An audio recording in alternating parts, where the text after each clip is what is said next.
What is going on, guys? It's the Mad Dragon. The semi-finals are just around the corner, which means we need to do another preview video. We've already done one for Argentina versus New Zealand. That's already up on the channel. You can go watch that one after this one if you haven't already. This one, though, England versus South Africa. A rematch of the 2019 World Cup final. You've got the current champions of South Africa who beat the hosts of France last week in an awesome game of rugby, going up against the only team left in the tournament who are unbeaten. Which feels kind of mad considering that before we got into this World Cup, I saw so many comments from people, even quite hardcore England supporters saying England aren't getting out the pool stages, they're not even going to get close. We're on to the semi-finals, and England are the only team left in the tournament that haven't lost a game yet, and this is where it counts to lose a game or not. What a big game this one is. So we're going to have a run through of the teams that have been announced for both sides, have a run through the players, some good picks, some bad picks, some changes in the teams from last week, and then go over what we think is going to happen in this game. And of course, giving an all-important final score prediction. If you enjoy this style of video, make sure to drop it a like, and make sure you drop down your own score predictions or your thoughts on the teams down in the comment section. And starting out with the team classes, the home team this week of England. Now, England last week went on and played Fiji, came away with a win. A lot of the points from them going through the boot of Owen Farrell, doing that technique that I sort of assumed England would go for. Just every time you get into that Fijian 22, come away with something, come away with the 3 points if they offer you a penalty, come away with a drop goal if you're not going anywhere, and if you get over for a try, then awesome. That is the way you win a rugby game sometimes. It's just by getting up there and scoring those points every single visit. It makes it really hard for that team to come back, and Fiji did mount a comeback. They started getting kind of close towards the end of that game, but England doing enough to seal it out. Going into this one, I'm not sure if they can rely on the kicker. It's going to be a big ask. We saw what happened to France last week. Cheslin Colby getting a charge down on Ramos, who, the ever-reliable kicker. And France couldn't kick their way into a win. And then France played very, very well. They were getting over for tries as well.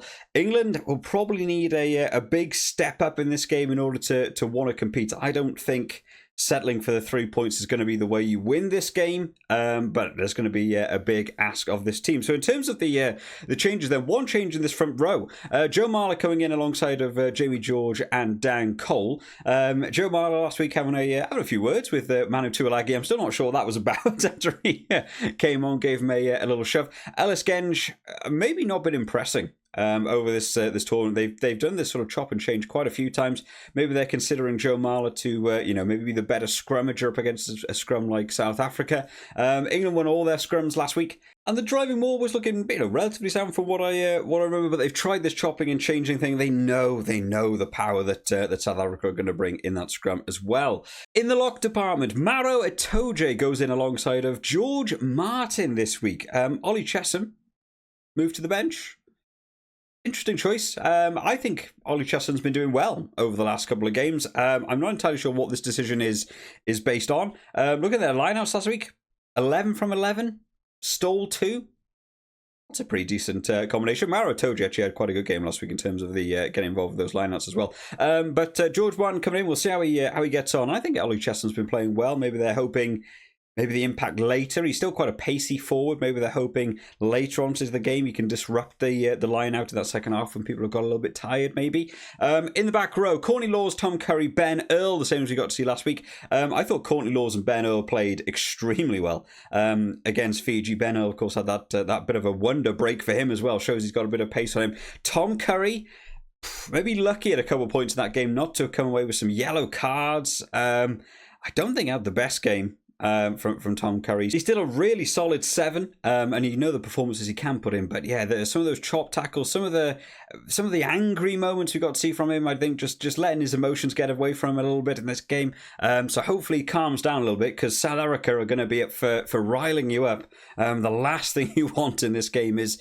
an easy card given to you by letting your anger get the better of you.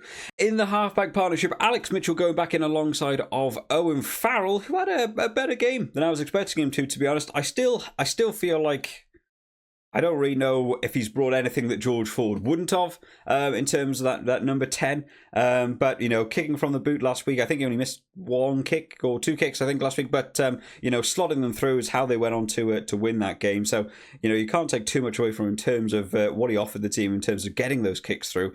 But could George Ford have done the same thing? You know, maybe. I'm still unsure about that one. In the centre partnership, Manu Tuilagi goes back in alongside Joe March, and this is a partnership working pretty well against Fiji. They worked pretty hard defensively against some of those big Fijian boys. And then finally, in that back three, Elliot Daly, Johnny May, and Freddie Stewart comes back in the 15 shirt. Marcus Smith last week took a bit of a pounding from playing in fullback. Welcome to the international scene as a fullback, but I think the call was right. You know, Fiji really didn't kick that much. It wasn't a necessity to have Freddie Stewart. Keep him safe for this game. South Africa will kick the ball. Freddie Stewart under the high ball is going to be a necessity. Bring him back into this game. Marcus Smith removed from the game entirely. Probably needs a rest, to be honest. And boy, oh boy, is this back three going to have an awfully long day, I think, in terms of what we can expect in terms of kicking, high balls, chasing around the field and stuff. I'm expecting those three to have big performances. Otherwise, England could be in trouble. In terms of the bench, then it's been mainly just that swapping from what we've seen in other games. In the front row, Theo Dan Ellis against Kyle Sinclair. Theo Dan might as well as not turn up to the games, in all honesty. Every week, you watch him sat on the bench and you watch Jamie George play the full 80. I want to see this lad play. I don't know what the point in bringing him is if you don't put him on at all. Give him some time. Give him some opportunity to try and get into this international scene. He is seemingly there for injury coverage. You know, when we got to see him against Chile, he was doing okay. You know, maybe, and he just isn't getting that game time versus the top tier teams. You need to give him something. Final 10, final 5, put him on. Don't just have him sat there on the bench doing nothing. Ollie Chesham and Billy Vunipola, your replacement forwards. And then Danny Kerr, George Ford and Ollie Lawrence, as we got to see last week. Again, Danny Kerr coming on in that game, making an impact. It's what you want to see from that bench, lads, coming on from the bench and actually having an impact into the game. And man, if there's one game that's going to be important to make an impact from the bench from South Africa, is probably going to be the game to do it. Speaking of who, then, we'll take a quick look at the South African team, who, my goodness, you know, what a game against France last week. Just a thoroughly enjoyable game for me as a neutral. France beating them in a lot of areas, but it's the resilience of the South African team to just not really let that affect them. They just carried on, played their own game plan, got themselves their own tries. They did their own kicking game. They were charging down kicks. They were making a real nuisance of themselves, defensively looking much better. You saw that France attack right at the end. Everyone was just, nobody's giving away a penalty, nobody's doing anything wrong. Let's just break this down and we'll get the turnover. It will eventually come, and it did. So I think they'll feel confident going into this game. That forward pack went in with a 5-3 split last week. We've got the same this week, and they held up against a 6-2 France in terms of the forwards and stuff. So I'm expecting South Africa to feel confident coming into this one. So in this front row, Stephen Kitchoff, Bongi Mbonambi and Frans Malherbe, which is, you know, the front row you'd absolutely be expecting. They did do some switching around last week, right? They had Dion Forey came on, but not at hooker. So, you know, it's nice to see that he isn't just going to be that hooker. They're doing the 5-3, but they're maybe not considering for that front row if they don't need him to, which gives you suddenly 2 flankers to come on later in the game, which, you know, is an interesting switch that not a lot of teams have.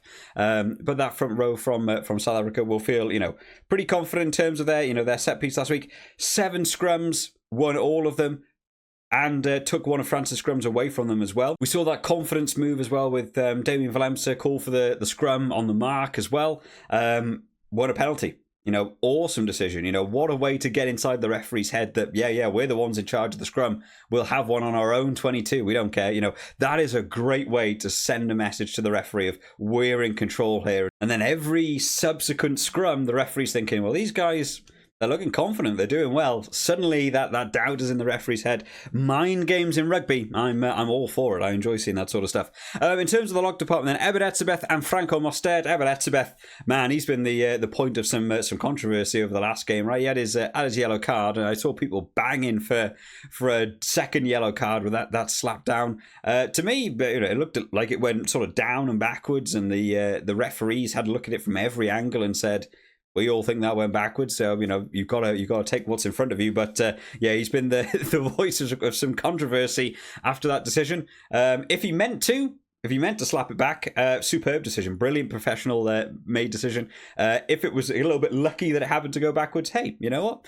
That's the way rugby goes sometimes. But again, the lineouts, you know, will be important for South Africa. We didn't really get to see that many lineouts from South Africa last week. 5 from South Africa, lost 0. So, you know, solid performance from them. France had 12 lineouts and won all 12. So South Africa didn't steal any, and also, you know, we didn't really get to see them mess up any, but they didn't have quite as many lineouts. So it'll be an interesting battle to see how the lineout situation gets on in this game, because, you know, both teams have big jumpers in there. I'm interested to see what George Martin's certainly going to offer in this lineout over Ollie Chessum. And then in terms of the back row, Siya Kolisi, Peter Steph du Toit, and Dwayne Vermeulen in that back row. I was really surprised when Siya Kolisi came off so early. I thought he was going to be playing 60, 70 minutes that game. Maybe they thought, you know, injury concerns as well. If they're going to be using Dion Forey as the sort of double flanker, you know, then it just makes good sense to sort of take him off early. But I thought in terms of leadership, you know, maybe want to be keeping that on. There was a couple of changes made in that game where I was a little bit surprised to see so many people coming off at one time, and some of the replacements maybe not quite performing as well as the starting 15. But they've come away from that game, you know, with no injuries. Maybe that was the right way to make that call. In the halfback partnership, Kobus Reinach starts once again alongside of Marnie Libbok, which again I thought this partnership was doing things. The attacking 10 of Marnie Libbok, the attacking scrum half of Kobus Reinach, I thought they were causing all sorts of nuisance versus France. They made that change, and I thought Faf de Klerk slowed the game right down for South Africa. I'd have kept Faf de Klerk on the bench. Marnie Libbok coming off is a bit more of a difficult call, just because you know what Andre Pollard's bringing in terms of his kicking, and it might be more important in this game. It might not be a bad decision, this way around, because England will probably want to slot through those threes.